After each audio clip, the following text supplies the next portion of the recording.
তোমরা জানো কি পরিসংখ্যানবিদরা একটি রাষ্ট্রের থিঙ্ক ট্যাঙ্ক, যারা সরকারি কিংবা বেসরকারি প্রতিষ্ঠানে ভবিষ্যৎ কর্মপন্থা প্রণয়নে সবচেয়ে বেশি ভূমিকা পালন করে। বাংলাদেশে একজন পরিসংখ্যানবিদের হাতে খড়ি শুরু হয় একাদশ দ্বাদশ শ্রেণী থেকে।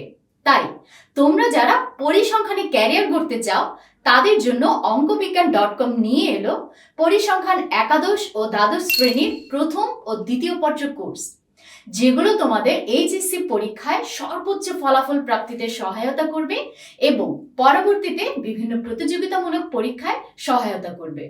OngkoBiggan.com এর পরিসংখ্যান প্রথম ও দ্বিতীয় পত্রের ভিডিও লেকচার কোর্সগুলো এমনভাবে প্রস্তুত করা হয়েছে যাতে তোমাদের এইচএসসি পরীক্ষায় জিপিএ 5 প্রাপ্তিতে আর কোনো কোচিং সেন্টার বা কোনো ইনস্ট্রাক্টরের সাহায্যের প্রয়োজন হবে না। এই কোর্সগুলোতে পাবে 361টি রেকর্ডেড অডিও ও ভিডিও লেকচার, অধ্যায় ভিত্তিক এমসিকিউ প্রশ্ন ও সমাধান, বিগত বছরের বোর্ড প্রশ্ন সমাধান, 3 থেকে 5টি পূর্ণ মডেল টেস্ট, প্রবলেম সলভিং এর জন্য লাইভ ক্লাস আর তোমাদের যে কোনো প্রশ্নের সমাধান। তাই ঘরে বসে দক্ষ ইনস্ট্রাক্টরের দিক নির্দেশনায় নিজেকে পরিসংখ্যান বিষয়ে একজন দক্ষ স্কলার হিসেবে গড়ে তুলতে চাইলে আজই এনরোল করো OngkoBiggan.com এর পরিসংখ্যান প্রথম ও দ্বিতীয় পত্রের কোর্সগুলোতে।